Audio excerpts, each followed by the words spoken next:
Yo, what's up, guys?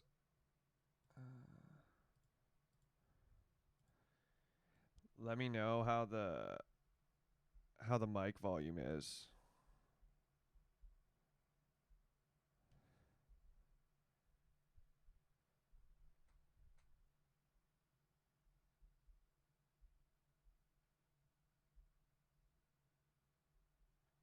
This is my first stream on my new PC. Not loud enough.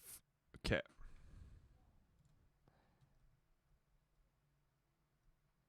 Is this better now?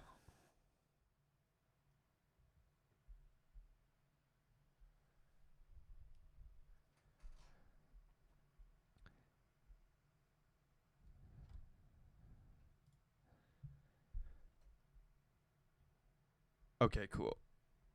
I'm just gonna give it a few minutes here before we get into anything. Hope everyone's having a good day or weekend. Yes, this is my first time streaming on my new PC, so I hope everything goes smoothly, but I have the chat open on my laptop too. But yeah, last time I was having some issues with the Nightbot, but I think the site is down right now, so it won't let me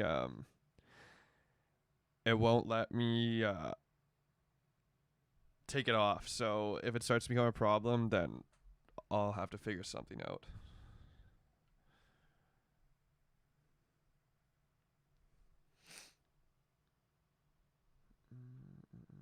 I'm just going to post this that we're live now before we get going so we can get some more people in here.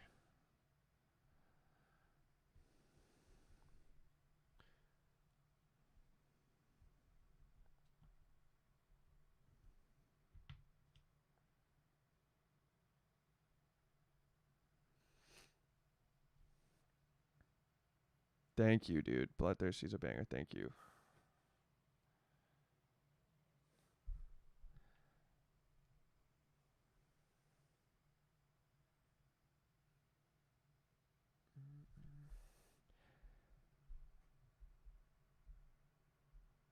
Yeah, okay. Here we go.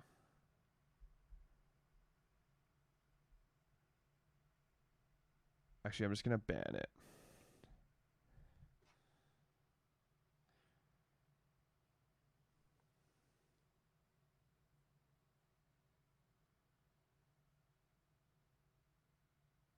Oh yeah, let me know how this audio is too here.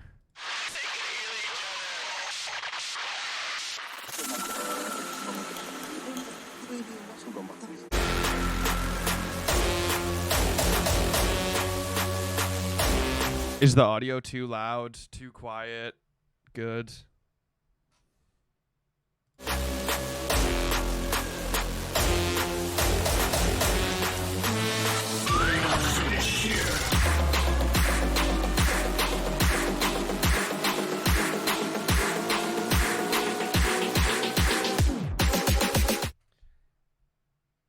Louder than my voice? Okay, I'm gonna turn that down a bit here. Oh, it's good. It's good. I'll turn down this audio just a little bit.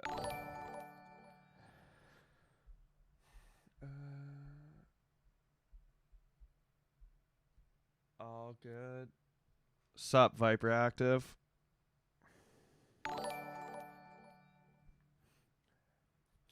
Thank you guys for the follows.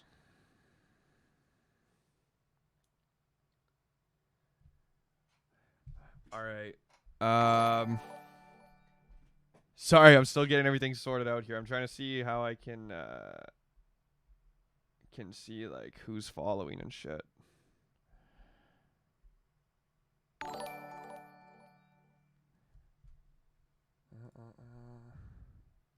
Yeah, thank you everyone for the follows.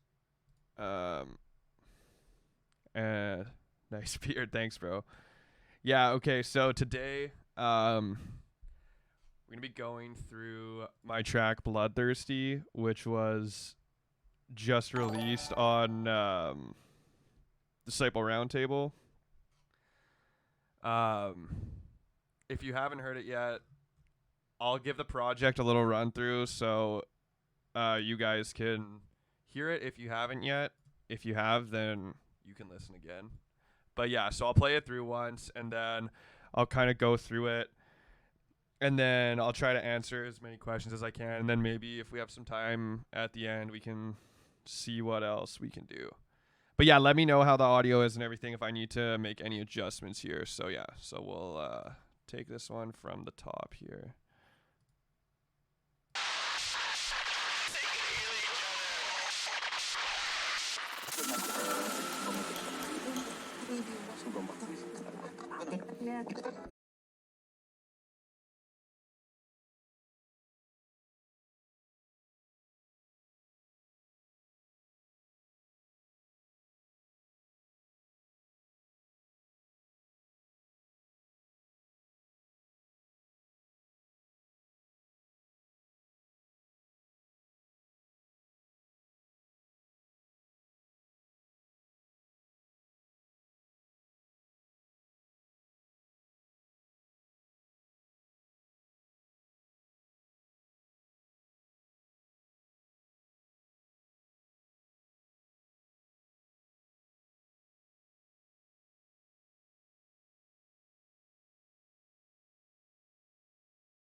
because it still preserves the transients. But once you start using like Complex and Complex Pro, you lose a lot of the power. But yeah, so the Valhalla is just like pretty standard settings. Then we just got a bunch of effects in here. I won't really go through all the effects, like they're pretty basic. I have like this like radio search thing, which is just from some splice pack, just with a low cut at 200 hertz, just to kind of fill out space. I think that's about it here. And then we got, let's see where we're at here.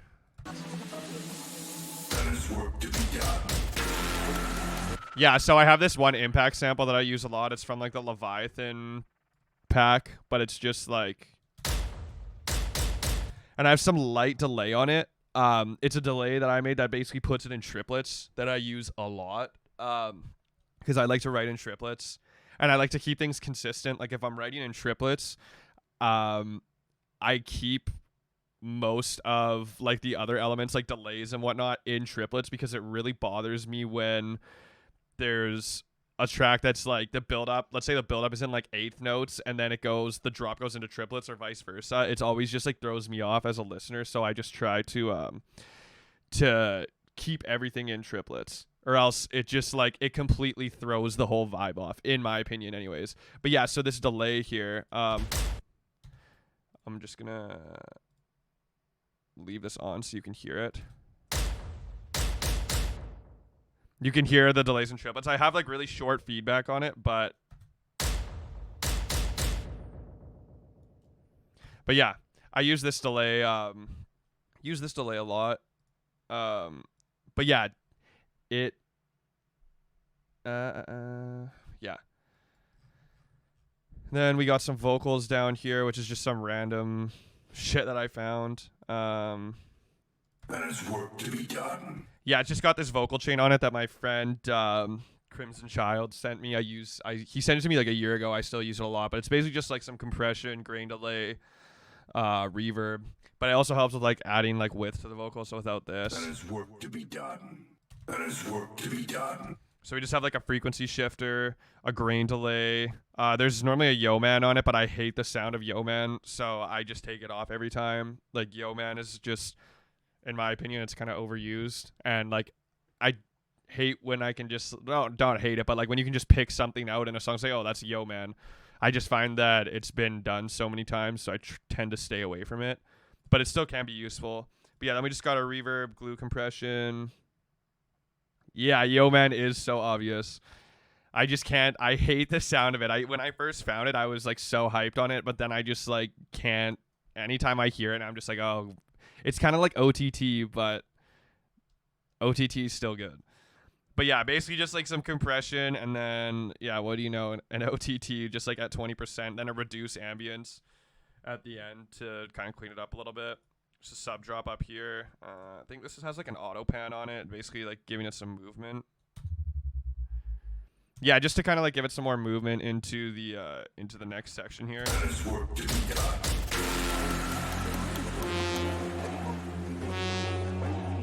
But yeah, so this is where like we kind of start the melody. This is just like a pretty basic serum. There's a lot of really weird shit that I did in this project, like a lot of weird automation and like gain staging. Like I tend to do that a lot in my projects. But this one, like, also it's like a pretty old project, so I definitely have like some updated workflow, but I'll try to explain it all as best I can. But yeah, so this is just like a classic like detuned saw bass.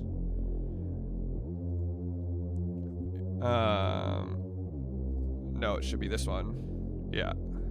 Just a really basic patch. And then here I just basically bring in like all the high end.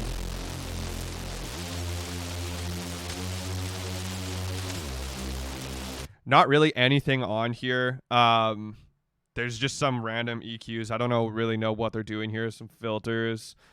And then these right here these are like stock Ableton, I believe. I had a track with Yikes. I think that's how you say his name. And he used these, and they were super sick, but they sound really nice. So this is what they sound like on their own. I just threw like a VR fat rack on it because I just wanted to kind of spice them up a little bit. They're low cut, pretty high, because I wanted to get more room for this.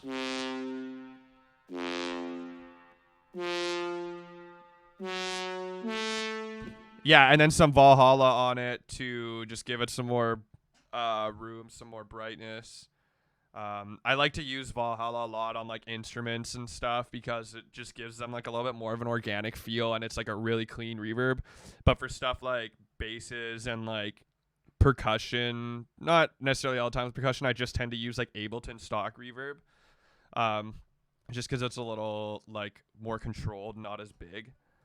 Is that the Nasco Ableton skin? No, I don't even know what skin this is. It's let's see here. It is Bitwig-ish. I found it on like the Ableton skin website. But yeah, so we got the horns here, which just continue through the intro. Same thing with these pads here. And then so the hard style kicks. So what I did here was I had a hard style kick, but it wasn't just punching through the way I wanted it to. So where can we get that silk horns rack? It's stock Ableton. You should just have it. If not, I can upload it like in my Discord or something. Oh, thanks for the follow, Helios. Tunes are sick. But yeah, so anyways, back to this kick right here. So we have like this kick right here. So this is actually layered with the hardstyle kick, which sounds like this, which is just from the Kashmir pack. It's just got some light OTT and a low cut to basically give room for this impact.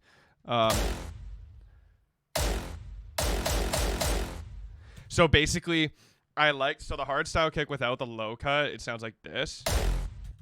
Oh, sorry.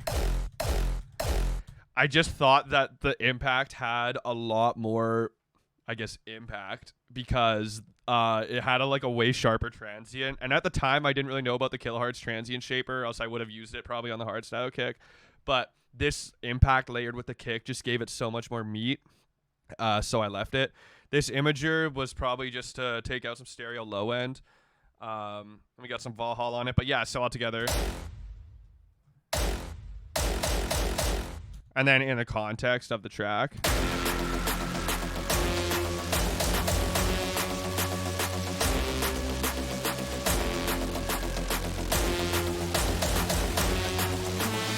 Yeah.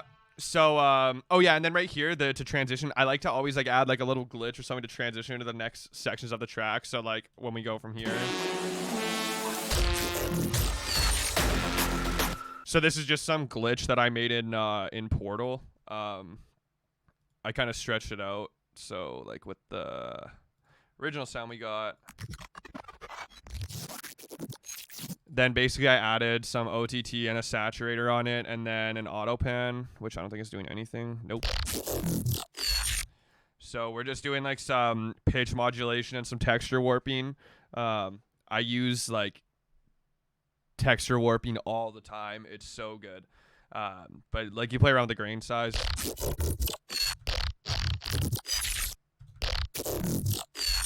We can even do you can do automations on the actual grain size. So if we put it up and then we just do some, it's always just trial and error, random shit. We could do something like this. Yeah, so you can see you can get some cool results. Take some fucking around with. But yeah, texture warping is awesome. Yeah. We're not gonna go down that rabbit hole right now, but yeah, texture warping is the shit. And then so going into the next section here, we got the build up. I'll show you this little turnaround right here too. Yeah, so basically we have this we're not finished here vocal. Same kind of shit. I think it's in the same channel as the other vocal. Yeah. And then so I also have so I got this vocal here. We're not finished here. Then I have this little stuff right here, which is basically, it's just little random Foley hits and effects hits, FX hits. I always because through these packs that I have, there's all these random little hits. Oh. Now a lot of these don't want to work. But anyways, I always take those little samples and layer them. So this one we have this. So layered underneath the vocal. It's just kind of a little fill to easily transition into the next section. We're not finished here. And then I think up here, it's probably, yeah, it's layered with this impact too. We're not finished here. And then a horn right there. But yeah. And then what's this up here? Oh yeah, just like a little crank sound. Which is just like, again, it's like one of those like little samples.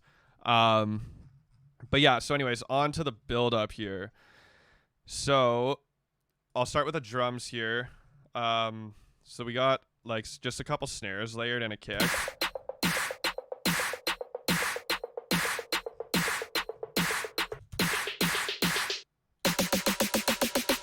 So we got this Must Die snare here, which I just took right from the pack. It sounded good. It didn't need any EQing or anything.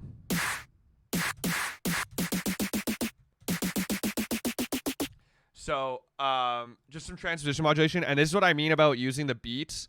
Because the beats keeps the transient intact almost. So if I put it on complex, it's going to be like a slight difference. But so listen to it with beats.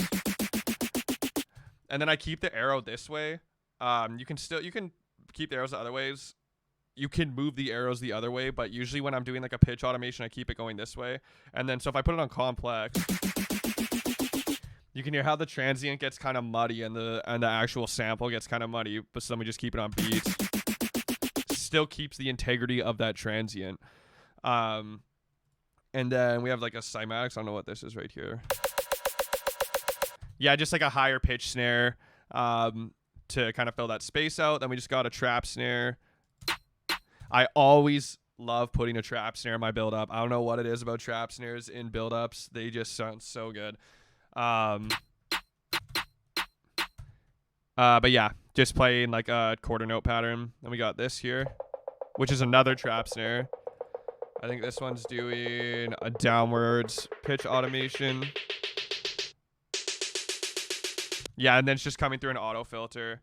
And oh, I guess I still have some shit in the main drum category. Yeah, so I have this kick here, which is an odd profit kick.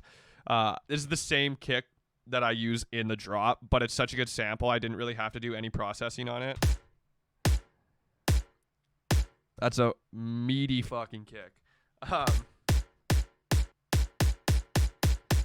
But yeah, so everything is like being sidechained in the build up here. Sometimes I'll take like, if the sidechain gets too heavy, once the drums start getting faster, I just make like an automation on the mid mix so that the sidechain isn't quite as heavy right when the build up is at the peak, because sometimes when you do it like that, it just can wash the sound out completely, and then it's just like you're losing all the power and tension that you've like accumulated in your build up.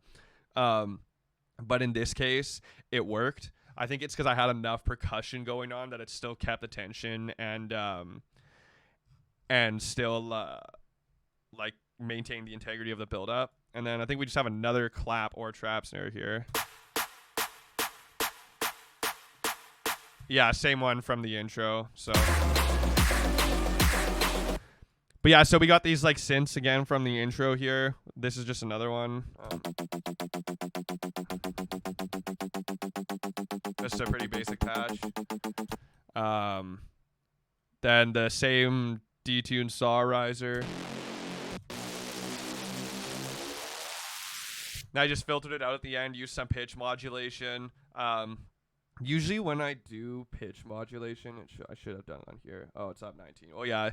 Usually I do it up like 7 semitones, because I find that when you go up like 5 or 7 semitones, it creates a lot more tension than going up a full octave if you're going to do a kind of pitch modulation. Because like when you go up a full octave, it still sounds good, but it's just like when you go up like 7, it's almost like you're just waiting for it to like go a little higher, but it doesn't. And so in turn, it just creates more tension, I find. So I usually never do like a full octave when I do any type of pitch modulation. It's always up like 7, 5, like some random number. But yeah, the main element of this build up is this riser. It's just from the Must Die pack. I made this like right after the pack came out. So it's just like this.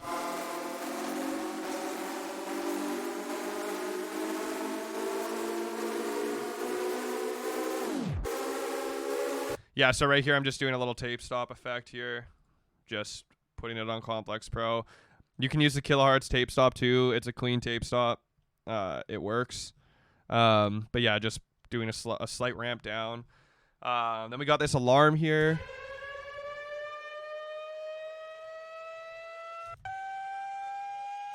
Oh, I love how the automation doesn't even work. All right, so anyways. But yeah, so and then I just have this vocal as well here, which has some weird EQing on it. But basically just boosting the high end, scooping out some mids. I'm not like afraid to boost high end. I used to do it a lot more than I do now, but like a lot of people are scared of high end, but as long as you're like treating it properly, as long as it's not like audibly piercing your ears, there's no reason that you can't like make a weird boost like this on your high end or like a curve. But yeah.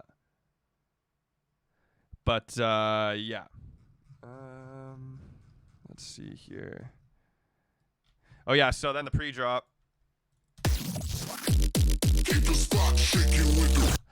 So what happened here was it's just these two glitches from Portal layered on top of each other pretty much. What do we got here? This is just some gain staging. I think it's just two cuts of a sample. This vocal here. Keep the spot shaking with you. It's just a splice vocal. So I have this like barely alive vocal effects chain that somebody sent it to me a long time ago. But it's just a saturator with a bit crusher, some overdrive, and an OTT. Then I have a utility here making it mono, and then boosting it 2 dB for some reason. Because like after I go through my mix down phase, like after I usually get this mixer value where I want it, if I do any more like kind of gain staging, I just throw a utility on it. It's kind of a weird way of doing things, but that's like what works for me. Also, the pre-drop is completely mono. Usually like I make my pre-drop vocals mono. Sometimes they can have a little bit of stereo width, but generally I keep them like completely mono. What's up, Nair? I'll get to that question in a sec here. But yeah, and then up here we just have a couple reverse sweeps, and then so I have this like here. I'll just play it for you. I wanted to have like this like big synth, like saw distorted 808 kind of synth before the drop hits. So I use this Tynan 808 sample a lot in my tracks, but in this case I did this weird layering thing here. So it sounds like this. So I have 2 layers. So it's basically got this 808 processing rack, which is basically just like a couple compressors, a saturator. I don't remember who sent me this rack. I've had it for a while now. Overdrive, multiband compression, and then this EQ is cutting out all the high end. And then I did like another layer. I think they were like pitched down. Let's see here. Yeah, these were just like pitched to key, and then this is like the high layer. Sounds like this, which is just playing the same note, but it's mostly just distortion and noise. Like the high end to complement the low end, so like together.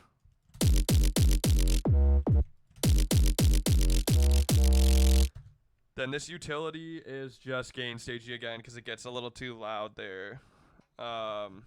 Sorry, let me check these questions here. Will I leave this stream up for some time? Yeah, I have it set so it'll save after, so I'm going to make sure that happens. Talking about something psychological for the frustrations, what do you recommend doing? Or do I read some books on self-development, etc.? Usually when I get in a writer's block, I'm really bad for getting frustrated. Like I used to be way worse when I got into writer's block. Like I would like get so discouraged and so angry.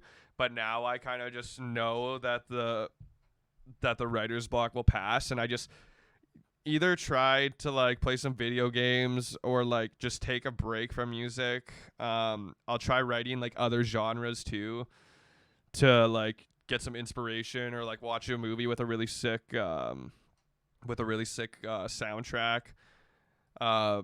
or just like yeah.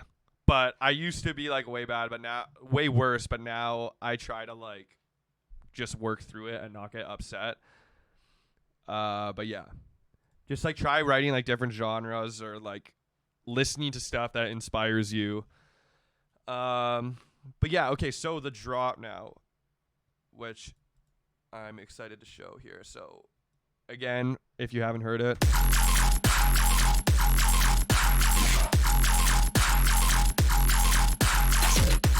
all right, so we'll start with the drums. How did I get to Disciple? I just sent them some music and they liked it. That's about pretty much it. I wasn't expecting anything though, but I was happy to put this out. Thank you for the follow. But yeah, so the drums here. Yeah, so we got this kick, same kick from the build up. Then this, it's also from the Odd Profit drums. Pretty fat snare. I just took some peaks out here and did a little boost on the high end. I also pitched it up 2 octaves, or not 2 octaves, sorry, 2 semitones, because it just wasn't quite in key. Yeah, it's pitched up to the whole time. Then we just got our sidechain up here. For the hats, they sound like this. So it's just like some pretty basic samples on the group here. I don't know why these are all grouped together, but anyways, I have a group which is just has a mid-side EQ. It basically boosts when you boost like the side signal on the hats, it just makes them like punch through your mix a little more. So I'll turn this mid-side EQ off.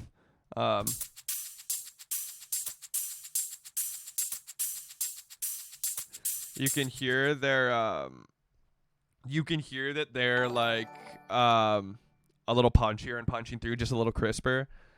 But so I have like this ride right here and this one, which are just cymatic samples. Then I have this shaker right here, which has that triplet delay that I was talking about earlier. So without the triplet delay, it sounds like this. Then with it, just gives it that like triplet groove. Then I just have this company hat hitting on like one of the off triplet notes. So all together as a unit we got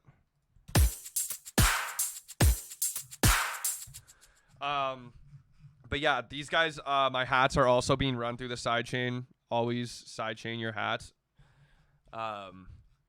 Sometimes I don't do them as heavy, but it's just whatever the track needs. Then the offbeat vocal here, got this guy, which is the same one from the build up. The sub is literally just hip hop sub. But I have another layer in here on top of that I'll show you guys after. Yeah, which is just playing the melody of the losing my train of thought of the 808s. Do I prefer to tune my drums with a warp mode transposer or with frequency shifter? I use the warp mode transposer. Frequency shifter, I tend to not put it on drums just because sometimes it can like mud them up and just get some weird like stereo effects. Usually frequency shifter I just like use on like basses, synths, and whatnot, but you can use a frequency shifter. You just have to be mindful of how you're using it. But yeah, are the hats delayed? No, the hat only this one has a delay on it, and they're all on grid. But yeah, so for the drop, so on my mids group here, I don't really have any like crazy I don't do group processing because if you do group processing, you're kind of limiting yourself and everything is going to be run through the same thing. When you do like individual processing on a sound, you have so much more control over how that specific sound is going to come out. like sometimes I'll throw like a light compressor, a light saturator on my group just to kind of like crisp things up a bit. But group processing, in my opinion, is dumb. But you can do it well. But like ultimately, for the most control of your sounds, you're gonna want to do like individual stuff on each sound. Like if you're just running everything through a fat rack on your bass group, it's all gonna sound the same. And then like when you try to go like run some individual stuff on the sounds, it's gonna be like it's already gonna be running through a fat rack. It just gets like too hard in my opinion. I'm not like trying to cut down anyone that does group processing because like you can, but me personally, like just doing like those like individual processing, you have so much more control over your mix down. But yeah, yeah. Sorry, I felt like I rambled there for a minute. I'm just very anti group processing. So, we'll do this sub layer first. So we got this thing right here. So this is like the layer that's sitting on top of the sub. It's some sample. I don't even remember where it's from. But it's just, so basically it has this rack on it without this. So what is going on here? Oh, there we go. Wow. Ableton crash. That sucks. As soon as I went to delete that Yo Man, it didn't want me to delete the Yo Man because you need to keep using Yo Man. That's hilarious. Yeah. So if you just keep doing this a bunch of times and crashing your Ableton, that's actually how you'll get the drop. Let's hope that this doesn't happen again. I think I'm gonna have to leave the Yo Man. Yeah, no, it was mad that I was going to delete the Yo Man there after I was talking shit about Yo Man. But if you notice, the Yo Man wasn't even on, so but yeah, so where are we at here? Yeah, okay. Sorry about that. Let's go back into here. All right, so as you can see, yes, there's a Yo Man, but it's not on. And this is actually a different Yo Man rack. So yeah, so basically what we got here is like 3 OTTs. The last one, oh, my allergies are so bad. The last one, I boosted the high band on the OTT, and like I don't even know why I boosted the output by 0.5 decibels, but I boosted the high band on the last one. So if I put it back to 10.3, this is how it sounds. Oh shit. So it still sounds good, but if I put it up back to like 16.7 or wherever I had it, you can hear the high end is a lot crisper. But another way you can do that is you can add something like a FabFilter Saturn, and FabFilter Saturn's a multi-band saturator, so you can actually just like split the bands wherever you want. Like I use Saturn all the time, but you can just split the bands wherever you want them, and then you can like boost like there's certain like frequency ranges. But it's like a super clean saturator. All right, I'm not gonna touch this. I don't want to crash again. Fuck you, Yo Man. And then we got the overdrive here, which is just like distorting it, and then a gate. So basically what this gate is doing is it's when you use a lot of OTT, as like any producer knows, it starts to like build up like feedback, and then it's like this really harsh, like annoying feedback that carries on after the sound is done playing. So what this gate is doing is basically I'm sidechaining the sound into itself and then adjusting the threshold and the gain, so that basically as soon as the signal stops, basically as soon as the audio stops, it cuts the signal off of the sound, so the sound doesn't like bleed out into the other sections of the track. This is what I used to do. If you like to like do this kind of technique, you can. Another thing you can do obviously is flatten it to audio and then like adjust the fades manually, which is what I would do now, but I still do this sometimes. It's just a little bit counterproductive because like once you start, like if you do this method, sometimes once you tweak a parameter on something else in the chain or something else in your VST, it'll like you have to go back and fuck with the threshold some more. But basically without the gate, this is going to be like a slight change, I believe. Without the gate.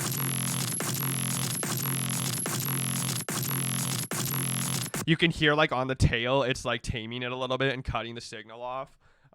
Just so that it's like a little more like, it just makes the mix cleaner, because that like little like feedback at the end there, it's just going to mud things up in the mix ultimately at the end. So this is just kind of taming things.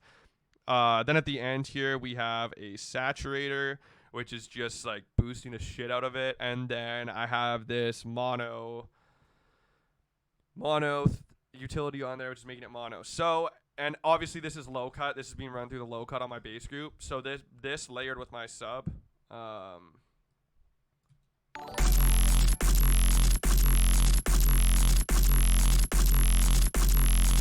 So getting a nice fat beefy sub.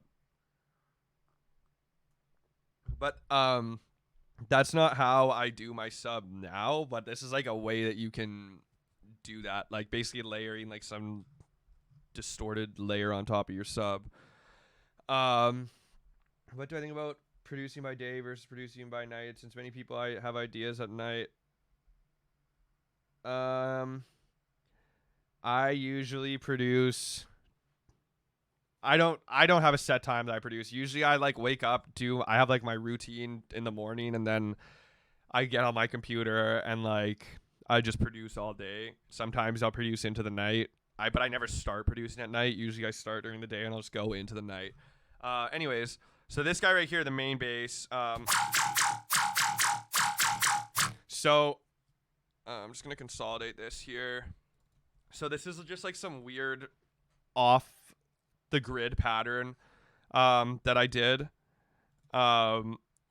This kind of flow, I've been noticing like the ba ba ba ba is becoming like more of a common thing now. But the actual bass itself, so I'm just gonna open this stuff up here. So basically this was kind of like an accident how I made this bass. I was messing around with a patch. Yeah, I had to save all these patches as weird names because like I said, it was on my Mac before, and like some of the stuff wasn't transferring over. But anyways, so excuse me, what's going on here is there's like this resonant peak that I made through the high pass filter. So if I take the resonance down, actually I'm just gonna duplicate this so we can go back to the original. But yeah, so basically without this peak here,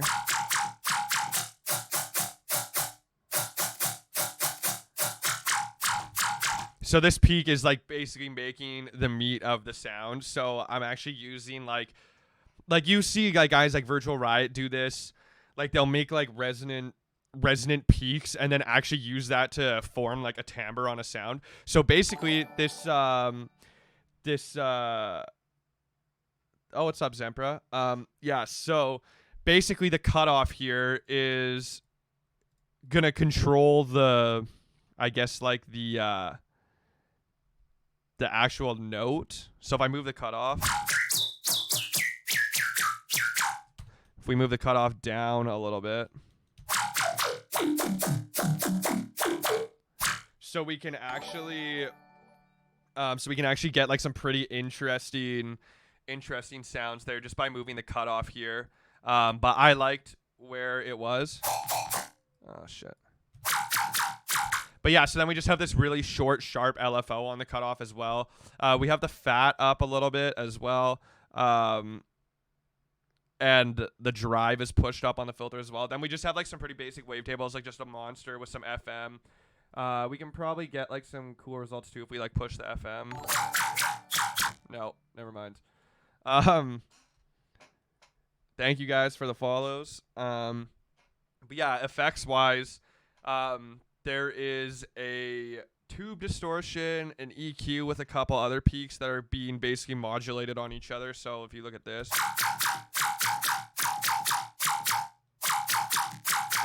so basically like what this sound is basically being made from like resonant peaks being modulated.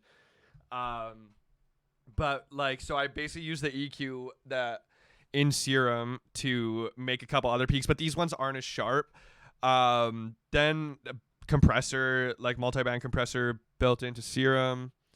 Um, Filter, comb filter. So this is actually doing quite a lot too. So without that. So basically there's like all these like weird pieces of this sound that are like coming together to like make this cool, like very resonant, high pitched sound. But yeah, so the post processing. So also the corpus here is really important. Anyone who like knows me or like knows I've done lessons with or knows that I use corpus like crazy, it's like a super underrated slept on plugin in Ableton. Basically it's just like a resonator. And you have all these different like modes here. I usually tend to stick with the tube. So without the corpus here.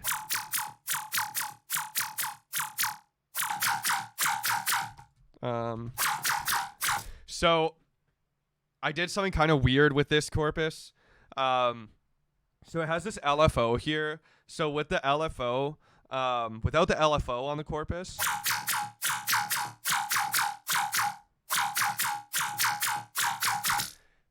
so the corpus is super dope.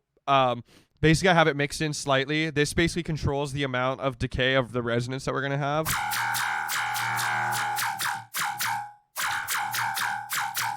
So I just have it like kind of short and slight here.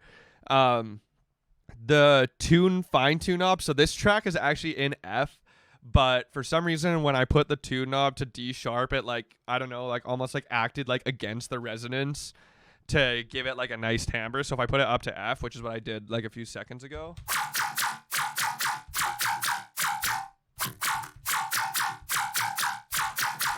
Just made it sound better. And so the LFO here, I have the rate up really fast because it all when you put the rate up really fast, it like I don't know exactly how the LFO works in here, but it almost like makes the sound like start phasing really fast and then like gives it like another depth of like stereo width or like another layer of stereo width on the sound. So again, without the LFO. It's just kind of like giving it that little extra oomph. Then I just have a VR fat rack here, which I never use this rack normally, but like for some reason in this project, I was just rinsing it. So without this, so obviously this is just giving it like some compression and whatnot to like boost it a little bit. But I put the corpus at the start of my chain because when, you put the corpus at the start and then you run it through like a bunch of OTT and saturation and whatnot, it basically brings out those like cool artifacts that you're getting from the resonance from the corpus. So usually it goes right at the start and then any like compression and whatnot is going to come after to like bring out that tonality of the bass. But yeah, and then I just have some treatment EQ here, which is just like taking out some of the harshness.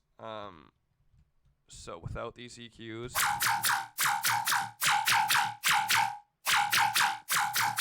So basically I'm just using the EQs to take out the harsh peaks and to just kind of like make the sound fit a little better. Let me see if I have any questions. Since you're becoming a monster, what are you hoping your music takes you? What's your biggest career goal? My biggest career goal right now is, well, I mean, with COVID and everything, it's like kind of unrealistic to like start touring and stuff. But I mean, once this all blows over, I think my biggest goal is to start like playing more shows and like hopefully go on tour eventually. I mean, for actual releases and stuff, I mean, there's like some goals like for like collaborations like that I would love to have. But like I don't really have any like crazy goals right now. I just want stuff to go back to normal so like shows can start happening back up. Cuz it's like I have all this like music that I'm sitting on right now, but I want somewhere to test it out. But also on that note, like it's really frustrating to see people like throwing secret shows and playing these stupid bush raves or whatever. Like it's just like people are so selfish. They have like they don't care that they're like potentially ruining things for everybody else. Like in like because I'm from Vancouver, so we just had this thing. Like I'm not gonna say the names of the people, but basically like if you saw my tweet, they're like throwing this bush rave and they like sent my roommate a message because my roommate is kind of friends with one of the guys. He sends my roommate a message and he's like, hey man, like gonna be throwing this event this weekend. You have to basically he was like, you have to I'm gonna read the exact message right now to you guys because it's so fucking stupid. But if you're doing this shit, like you need to stop because you're ruining this for like everyone else and you're just too selfish and self-absorbed to realize like what the consequences of your actions could have. Okay, so this is what the message said. Yo, copy and paste, but there's another big one this weekend for the long weekend, and I'm helping blank fill slots. Want to come DJ for the blank takeover? Each person attending, even DJs, have to pay to help the event run. It's 4 days for $100 or 3 days for $75, and there's porta potties and production. So, like, we got porta potties, though. Like, let's go. Like, I cannot believe he messaged that. Like, are you kidding me? So not only are you throwing an illegal event, you're asking people to pay to come play, but you have porta potties. So, like, I mean, that just makes it all good. But yeah, no, sorry. I'm like on a rant right now, but that just really pisses me off. And then like basically there's like this Vancouver rave group. So I posted the picture of that screenshot in the group, and basically these people are like trying to defend like them throwing the shows, blah blah blah blah blah. Like, my god, dude. Like, get a fucking reality check. But yeah, no, sorry, rant over. Yeah, they were pissed off because they got called out. They were like messaging to delete the screenshot and shit. But I think it's important that those people know what they're doing is wrong, and they need to be like publicly called out for it. Yeah, it's basically like come pay to endanger yourself and potentially endanger the lives of others. Like that's basically what it is. Like, yeah. Sorry, I'm just getting caught up on the chat here. Gotta pay for the porta potty. G. I mean, yeah, you know, we gotta keep these porta potties up and running. So like, it's gonna be $100 for the 4 days. They were also messaging my other friends and like telling them, like messaging them and saying, hey, I'm having a blah blah blah. Like you have to pay to come. Like, dude, just shut up. Like, so not only do like the DJ, like the people who are going have to pay, and the DJs have to pay. Like, get a grip. Florida, yeah, Florida. I've heard things are bad in Florida. The only point they always make is, oh, but we're not the worst state. Come get COVID on our porta potties. Oh my god. Yeah, but yeah, no. Fuck those guys. They deserve to be called out. Anyways, back to the track. I'm sorry, but that needed to be addressed. So we went over the main bass here. We have this offbeat hit here, which is just playing throughout the whole thing.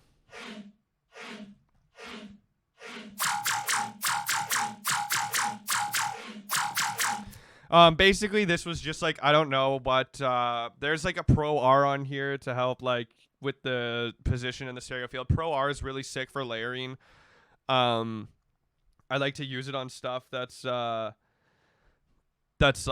kind of like to put it in the back and stuff. It kind of like washes sounds out, but still like keeps the main integrity. I can like throw it on something after here and show you. So basically all these basses in this track are made from like derivatives of this main patch here. So we got like these guys here.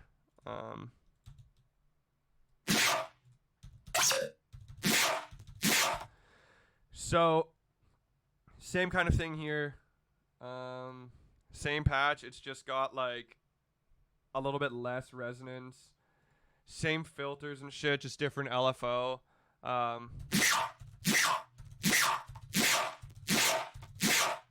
yeah, basically like the whole point of this thing is to be like using resonance to create these interesting sounds.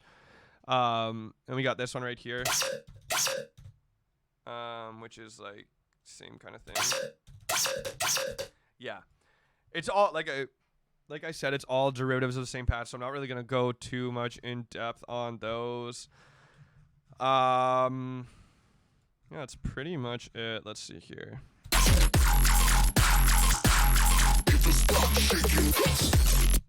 Yeah, so we got like this little fill right here to go into the next section.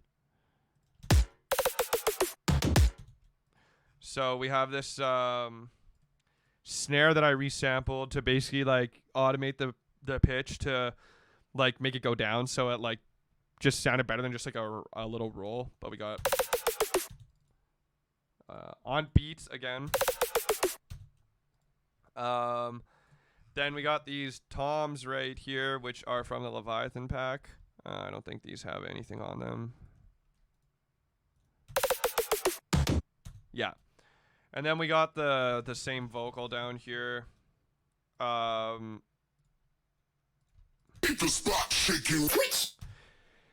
yeah, I also saw another question back there about like atmosphere in the drop. In this one, I had like a little bit of a drier feel to the drop. But maybe at the end I can go over some like techniques on how to like get the atmosphere thicker. And then anyways, so in this next section here we have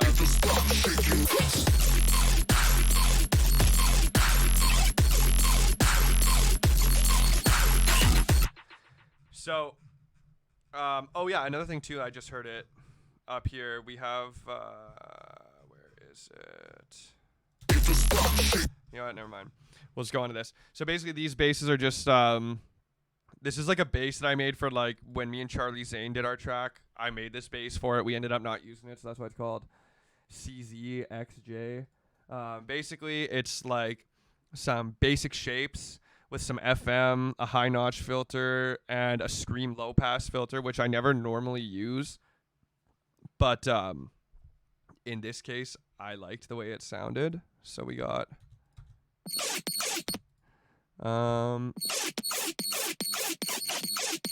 it's basically just like high cut off the scream about here, and then like also it's like mixed in, I think, with the LFO. Yeah, so it's like basically being modulated by the main LFO as well.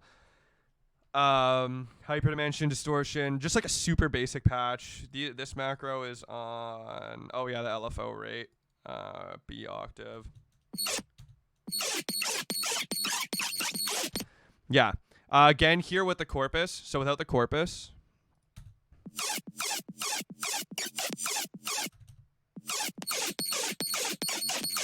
So this one's mixed in super slightly, and the LFO here is doing like kind of a different thing. So the LFO is playing like eighth notes here, a little bit higher. If I put it up to 100, you can see how it sounds. So it's just kind of like mixed in until I like the way it sounds. Then again, it's being modulated by these 3 OTT, or like it's basically being put through these 3 OTTs. Without the OTTs, the OTTs are doing like all the work in this sound. I don't sidechain the corpus. No, I don't. There it is again. Yo, man, I'm not. It's off. So don't judge me. I'm not going to delete it though, because we know what happened last time. But yeah, the same thing with the gate. Not really doing anything on this sound. Then a saturator. Then an EQ, which is just, again, taking out some nasty peaks. And then this is just a variation of the sound. Oops. Let's see here. Yeah, just like probably like put up an octave. And then same thing here.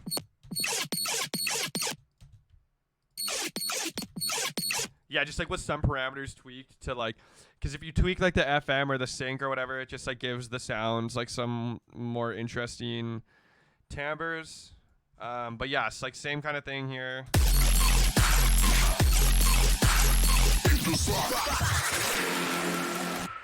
So what I did here for this little fill is I have these 2 reverse sweeps here. And then I have the vocal here, which basically I did like some weird like texture warping on it, I believe. Yeah, so it's basically like a transposing the vocal up. Oh shit, let's solo that. So what I'm doing here is automating the pitch of the vocal up, and then I'm taking the grain size and basically automating that down. So if I just like adjust this, but if I just do it like really fast, then it almost like an LFO it acts like. But yeah.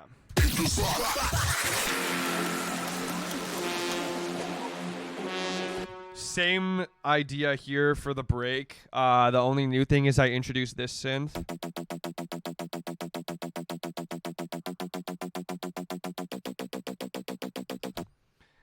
Which is what I used in the build up the last time. But yeah, so nothing really different. I'm not going to go too far into that. So what we have here, the tempo change. I don't know why. Oh, it's actually to 130. I thought it was to... Oh, yeah, no, it is to 135. I don't know why. I think my manager suggested doing this, like doing the tempo change just to see how it sounded. And then we did it. It's unorthodox, and like some people aren't going to like it, but I don't really care what those people say. I just did it because I like the way it sounded.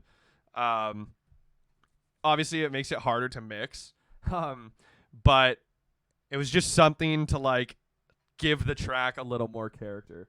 So it's going from 145 to 135, just throughout the build-up.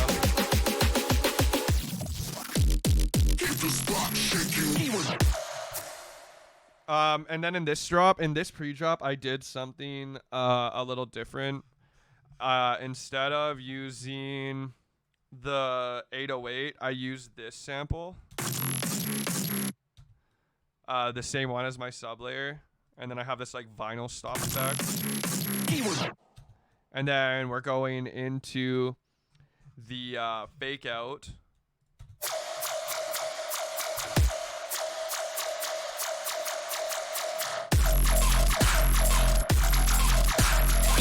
So the things I did differently here is obviously I did a bit of a different pattern with the bass. One thing to note, how you get like those like off or like kind of like more off the grid. Like I just found out about this like semi recently. If you grab something and then you hold Alt on Windows, Command on Mac, it actually dequantizes the grid so you can basically drag the note anywhere you want. So it's really good for getting those like weird like offbeat kind of rhythms. And so anyways, that's what I was doing here. And then I was using an echo to like give the like some tonal delay to the sounds. But like right here, you can hear how like that like delay here, so without the echo. Wait, where is it here?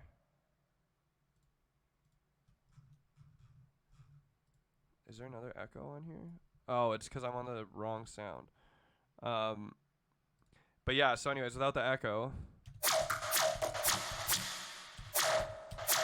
you can hear it's like that really short delay. Basically, I just changed it to triplets and put it on this. You can also do a time mode. I really like echo for that kind of stuff. I find it works a little more effectively than just a standard delay. But yeah, I'm just like automating the dry wet on there just to kind of like fill out some space when these notes.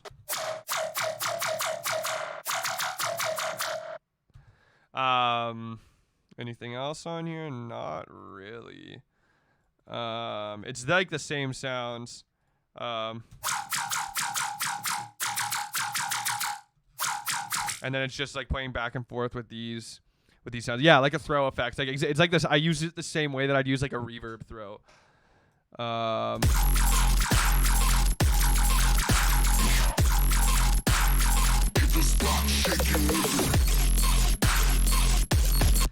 Same thing, just variations. But I think that about covers it for the Bloodthirsty project. do you guys have any questions about it? And oh yeah, also I can go through the mastering rack. But any questions you guys have, I'm just gonna read the chat a bit. I don't have to end the stream right now. Is there anything else you guys would want to see for this stream? Maybe I can show you guys. I can show you guys a couple unreleased tracks too before we end things off. Can I see Ozone 9? Why did I name it Bloodthirsty? Honestly, I don't know why I named it Bloodthirsty. This track didn't really have a lot of me. It was just kind of like all the tracks on the EP kind of had like similar names. This was just happened to be Bloodthirsty.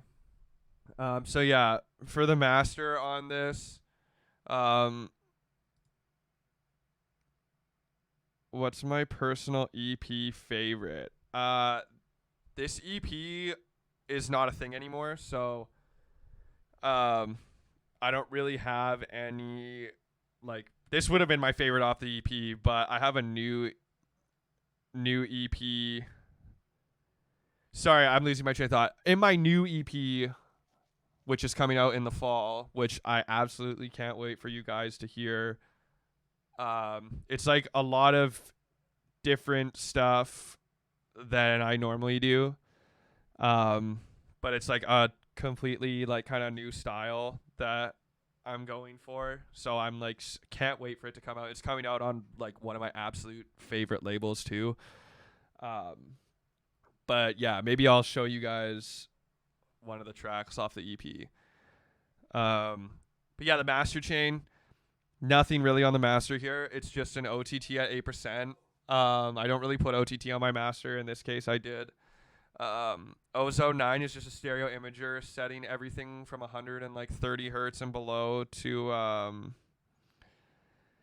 mono, and then a G clip at the end, which is just soft clipping it at like 2 decibels just to kind of like tame things a little bit. So without any of this,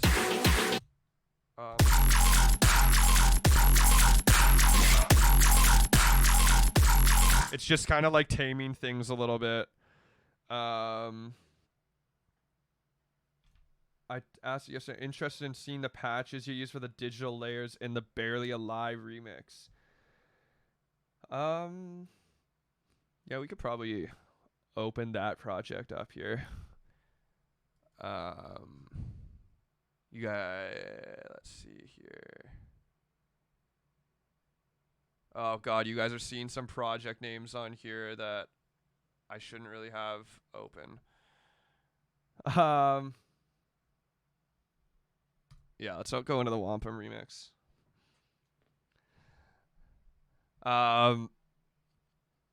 But yeah, those digital sounds are super fun to make. I'll open it up here. Yeah, the company collab. If you guys go on my Instagram, I have a clip of that up. He played it during the Couchland stream. I think we're gonna finish that one up soon. Let's see. He actually just DM'd me on the stream. I'll look at it after. But yeah, Bleep Blue patch breakdown. Oh yeah, and Viper Active 2. We are starting something too. I tried working on it yesterday, but I am stuck on it. All right. Wampum remix. Let's see here. Motherfucking Wampum.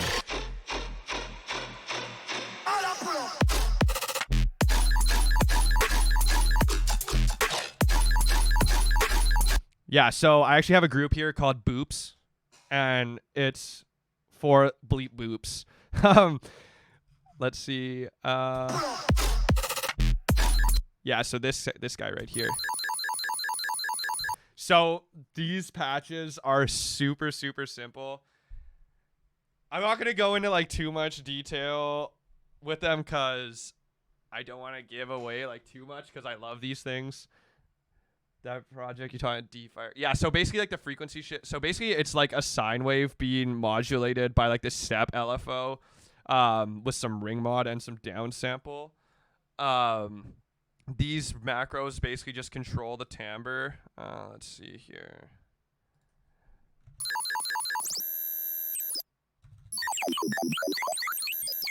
This like macro is routed to like the frequency on the ring mod.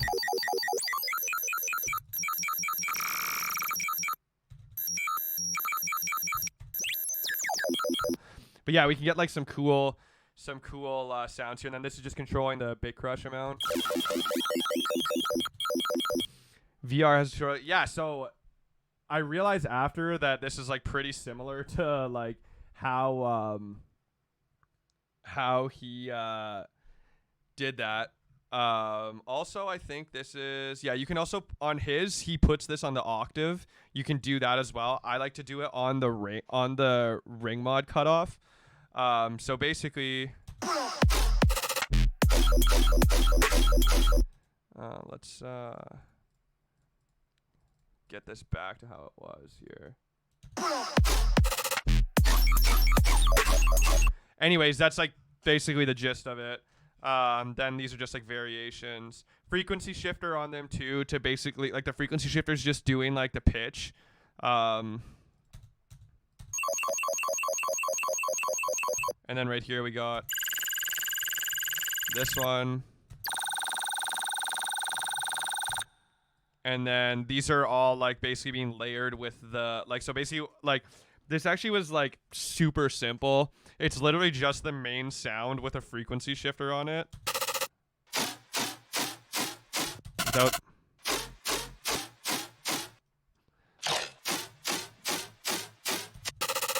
But that's basically what like how this remix was made. I was just basically putting frequency shifters on the main elements. So like then we have this one, then I kind of go back to the normal one, I believe.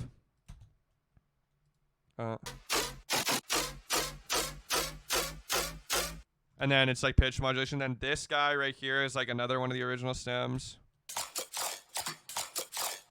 which is basically just a frequency shifter. Then it's using this mid-side layer rack, which is, oh, that fucking Yo Man, it's back. I used to use this so much. That's what I'm talking about. Like I don't use Yo Man anymore, but it's on a lot of my old racks.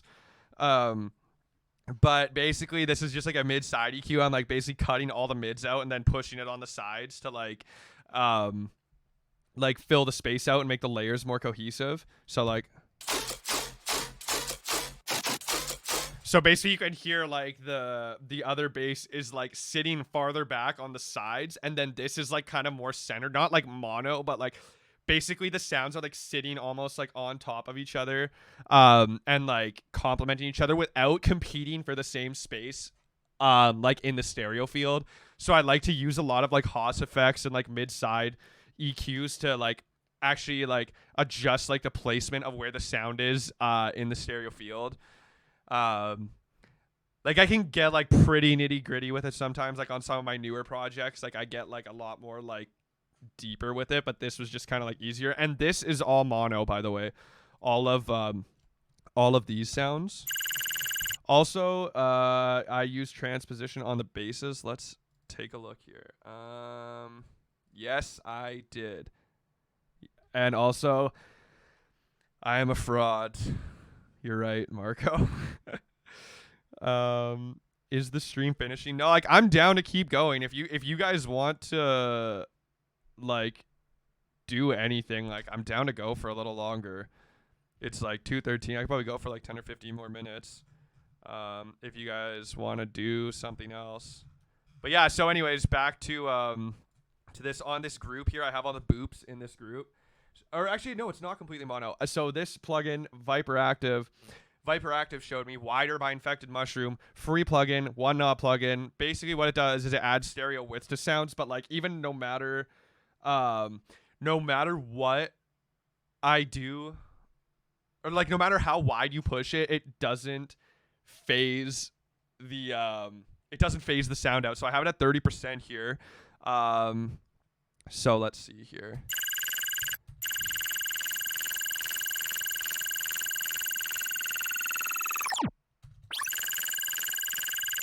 Super dope. I use this all the time now since he showed it to me, because like I'm always looking for ways to like add like clean stereo width to a sound, and this does that.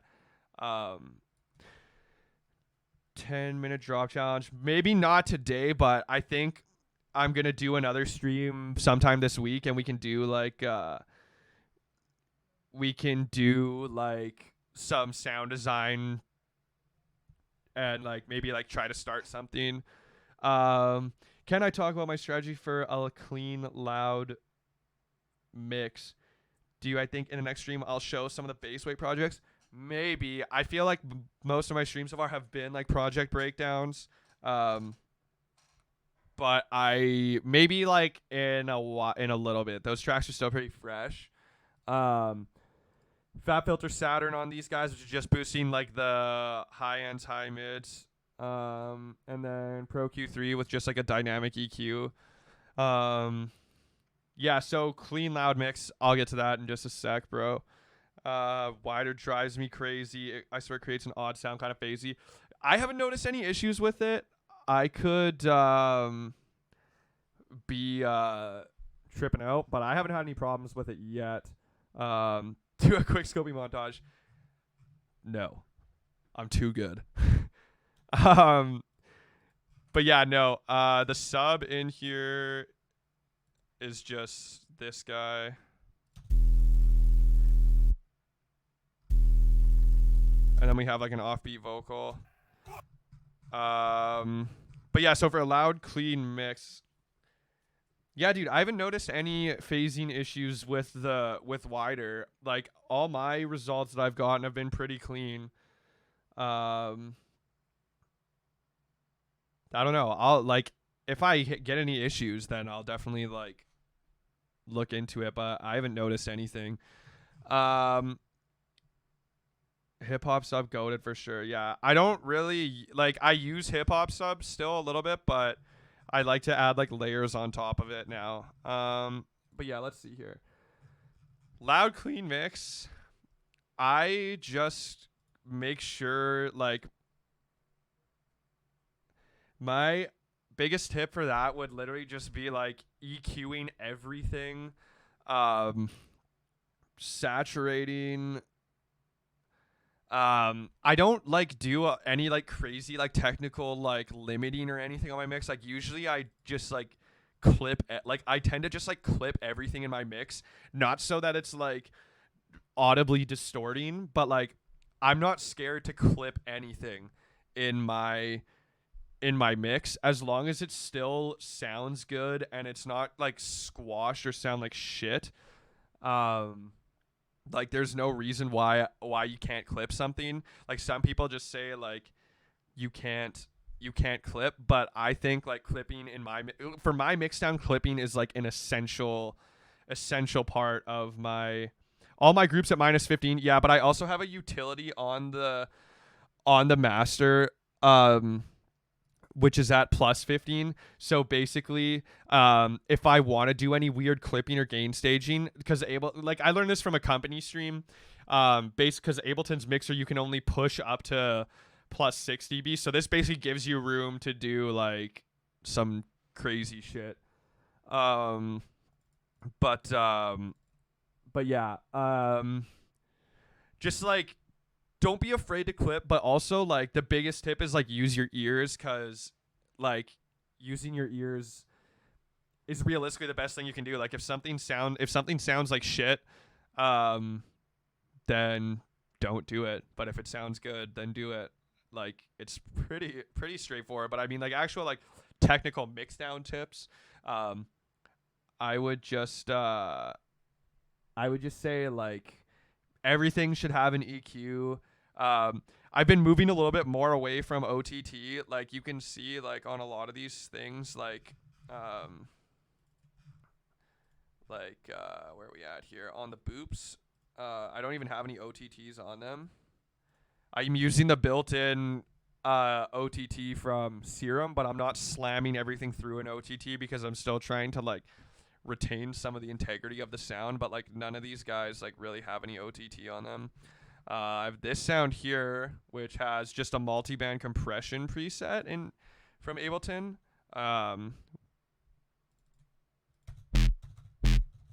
Which is just like a sine wave with a low pass filter. But yeah, I hope that like answers your question. I know it was kind of like all over the place, but there's just like nothing. Like I don't really do anything specifically. I just do like EQing on everything. And just like using my ears. Like using your ears is just like that's the answer. Use your ears. And if something audibly, like if something is audibly that info about the 6 dB ceiling is something I needed to know. Yeah, no, once I learned that, it was like game changing. But yeah. Just like EQ everything. Use your ears, yeah. But yeah. What if I don't have ears? Well, then I don't know what to tell you, man. My default template. Yeah. So this is my new default template. Just a drum group, high perk group, atmosphere, effects, mid bass, sub with hip hop sub already loaded in, Vox, miscellaneous. So that's just like random like Foley samples and shit. Sidechain bus. So the same stuff that I talked about at the start of the stream. And then on my master.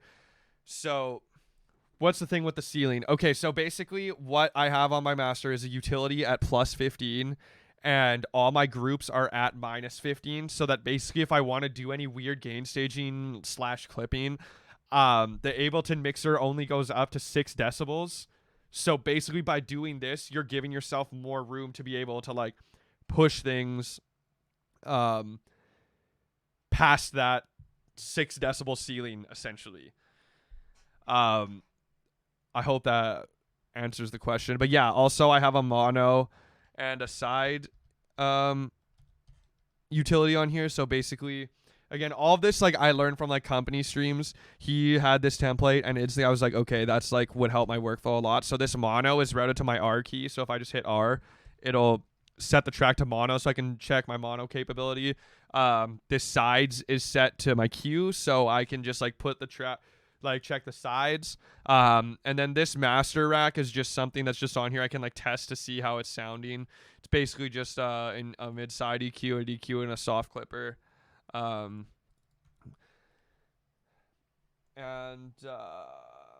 What do I usually do to start a track? Do I work on drop right away? Does it change with every track? Yeah, it changes with every track. There's like nothing really that I do to like usually it starts with an idea in my head and then I kind of just go from there. Generally speaking, I usually start with a drop, or like I start with a build up and a drop. But yeah, it again that like kind of changes from time to time. Yeah.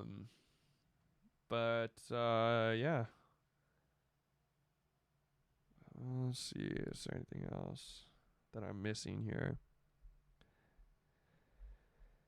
Chat pause you. Yeah.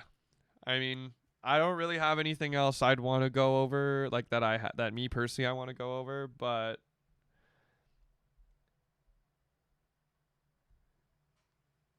how to sound design. We'll do sound design next stream. We'll do like some like arrangement and sound design on the next stream. I ever noticed a G clip time 2 times over sounds kind of sounds very. Sometimes it does, dude. Like I only generally put G clip on my master, but like I normally just use the soft, like the glue compressor soft clipper. Learned a shit ton. No problem, guys. I had a lot of fun too. I think maybe we'll just call it for today. But thank you for everyone who stuck around and everyone who tuned in. This was super sick. Definitely gonna try to do more of these. We'll definitely try to do one this week, do some sound design and shit. But yeah, thank you guys all for tuning in, and I hope you guys have a good rest of your weekend.